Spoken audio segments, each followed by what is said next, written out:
안녕하세요. 로창원입니다. 2023년 어느덧 봄이 왔습니다. 로창원 식구들은 어떤 봄을 보내고 계신가요? 이번에는 새롭게 바뀐 부동산 내용들 중 몇 가지 가져와 보았습니다. 첫 번째로 올해 1월 5일자로 규제 지역이 대거 해제됐습니다. 주택 청약을 받아 투자하려 기다렸는데 투기 과열 지역으로 묶여 곤란하셨던 경험이 있으실 겁니다. 하지만 올해부터는 서울, 강남, 3구와 용산구를 제외하고 모든 규제 지역이 풀렸습니다. 종합소득세와 양도세 중과 배제, 대출과 관련해서는 LTV 확대로 세금이나 대출에서 유리해지는 부분이 있습니다. 주택 청약에서의 여러 가지 제한도 풀립니다. 부동산 경기가 급격하게 하락하고 새로운 사회 문제들이 대두되면서 작년부터 수도권 일대의 규제 지역을 계속 해제해 왔었습니다. 특히나 서울 대부분이 해제되는 것이 파격적으로 보입니다. 민간 주택이 분양가 상한제에도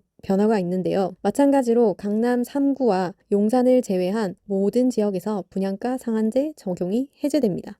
분양과 관련해서 중도금 대출이 있습니다. 작년까지는 분양가 9억 원까지 가능한 중도금 대출이 12억 원까지로 상향되었습니다. 보증 한도는 5억 원까지였으나 이제는 기준이 없어지게 되었습니다. 중도금 대출 규제가 아예 폐지되었고 1분기부터 지금까지 시행되고 있습니다. 세 번째로 세금 부분입니다. 부동산을 취득할 때 내는 세금이 취득세죠. 이 취득세의 과세 표준이 변경되었습니다. 부동산 취득에는 세 가지가 있는데요. 간단하게 구분하자면 돈을 주고 사는 유상 취득과 건물 등을 새로 짓는 원시 취득, 증여나 상속 같은 무상 취득 이렇게 구분할 수 있습니다. 이 중에서 유상 취득과 원시 취득은 신고가액과 시가 표준액 중에 더 높은 금액을 기준으로 취득세를 계산했습니다. 하지만 올해 1월 1일부터는 개인과 법인 구별 없이 모두 다 실제 취득가액으로 바뀌었고 상속이나 증여 같은 무상 취득은 시가 표준액이 과세 표준이었으나 이제는 시가 인정액으로 바뀌었습니다.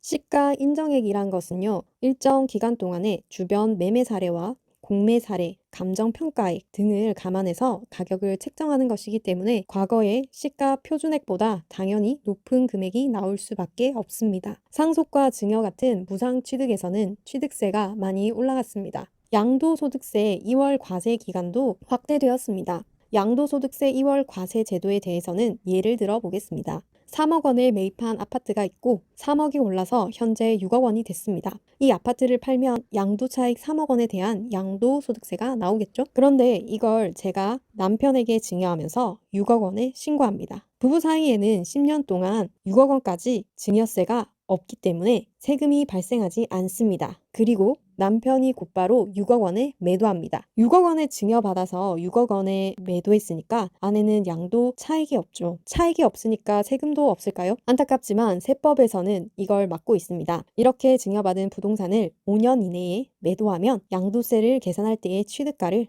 남편이 증여받았던 6억 원으로 계산하는 게 아니라 증여자인 제가 애초에 취득했던 3억 원으로 계산합니다. 증여를 통한 꼼수를 막기 위한 것이 양도소득세 2월 과세 제도인데요. 이 기간은 5년이었으나 10년으로 바뀌었습니다. 부동산 매각 시 발생하는 양도세에 대해서 가족 간 증여를 통한 절세가 더욱 어려워졌다 이렇게 이해하시면 될 것 같습니다. 취득세도 많은 변화가 생겼는데요. 1주택자의 취득세는 1에서 3%입니다. 2주택자는 조정 대상 지역에서 8%까지 올라갔었습니다. 3주택자는 기본이 8%이고 조정 대상 지역으로 가면 12%, 4주택 이상자와 법인은 지역 상관없이 무조건 12%가 취득세의 세율이었습니다. 이제 어떻게 바뀌었는지 살펴보겠습니다. 1주택자와 2주택자는 지역 상관없이 무조건 1에서 3%고 3주택자는 기본이 8%의 조정 대상 지역에서 12%까지 증가되던 것이 기본 4%, 조정 대상 지역 6%로 낮아졌습니다. 규제 지역이 해제됐기 때문에 사실상 극히 일부의 지역을 제외하면 3주택자는 그냥 4%가 되는 겁니다. 4주택 이상자와 법인은 지역 상관없이 무조건 12%였습니다만 앞으로는 6%로 바뀝니다.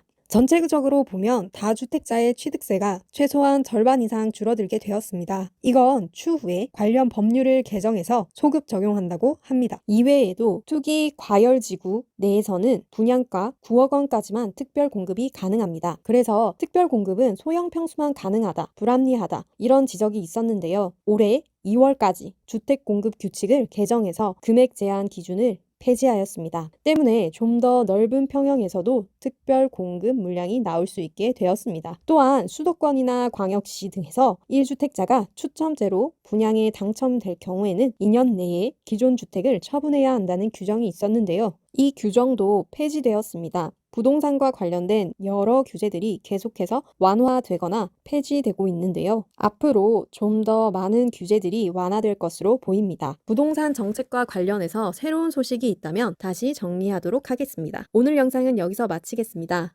오늘도 영상 시청해 주셔서 감사합니다.